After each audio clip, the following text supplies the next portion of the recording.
Hi అండి. Welcome to Surasani Priya vlogs. అందరూ బాగుండాలి, అందులో మేము ఉండాలండి.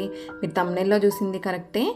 ఇది మా రెంటెడ్ హౌజే. రెంట్ హౌస్ అయినా ఓన్ హౌస్ అయినా నీట్గా ఉంచుకుంటే మంచిగా కలిసి వస్తుందని నమ్ముతానండి నేను. ఇది పూజా రూమ్ డీప్ క్లీనింగ్. ఈ రూమ్ అంతా దులిపే ముందు దేవుళ్ళనన్నీ ఒక బేషన్లో పెట్టి ఆ రూమ్ ముందు పెట్టుకున్నాను డస్ట్ పడకుండా. తర్వాత లోపడున్న వైట్ షీట్స్ అన్నీ నీట్గా క్లీన్ చేసుకుంటున్నానండి. ఈ వైట్ షీట్స్ దేవుళ్ళ కింద ఉంటుంది, అదంతా నీట్గా క్లీన్ చేసుకుంటున్నాను.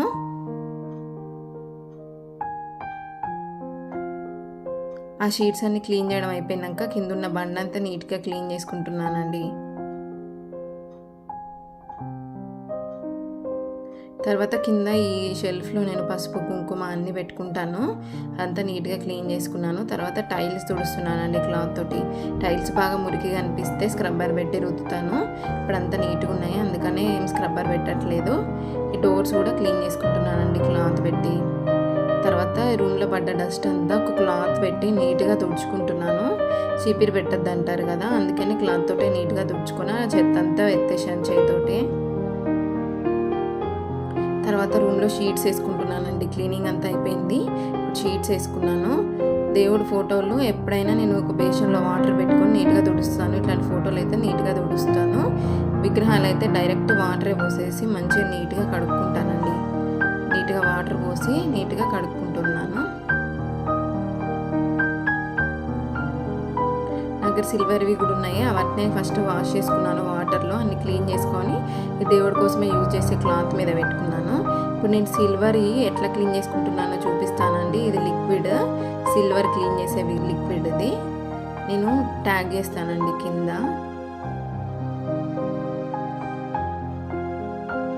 నీట్గా వస్తాయి. ఒక్కసారి దాంట్లో డిప్ చేసి ఇస్తే చాలు సిల్వర్ ఐటమ్స్ అన్నీ మస్తు నీట్గా వస్తాయండి.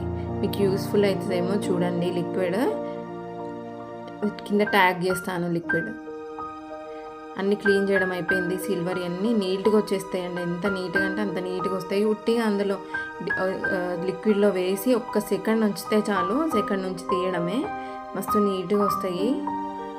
ఇప్పుడు అన్నిటికీ గంధం బొట్లు పెట్టుకుంటున్నానండి.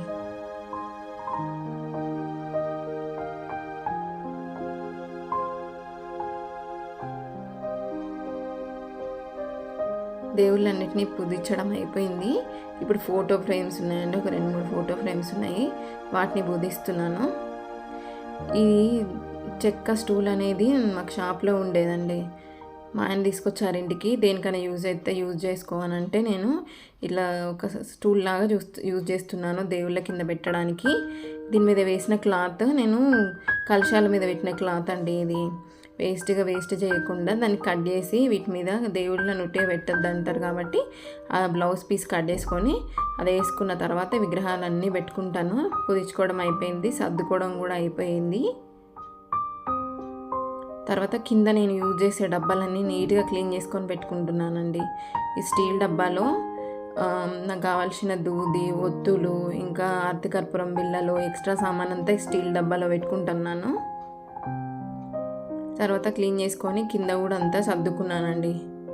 పైన కూడా దేవుళ్ళంతా నీట్ చేసుకొని బొట్లన్నీ పెట్టుకున్నాను. కింద కూడా షెల్ఫ్ అంతా నీట్గా సర్దుకున్నాను. నేను దేవుడికి వేరే గంధం ఉంటుంది, మేము పెట్టుకునే వేరే గంధం ఉంటుంది. దేవుడి పంచపాల వేరు ఉంటుంది, మేము పెట్టుకునే బొట్టు వేరు ఉంటుందండి. దేవుడికి వాడింది మేము వాడము. నీట్గా అంతా క్లీన్ చేసుకొని పెట్టుకున్నాను.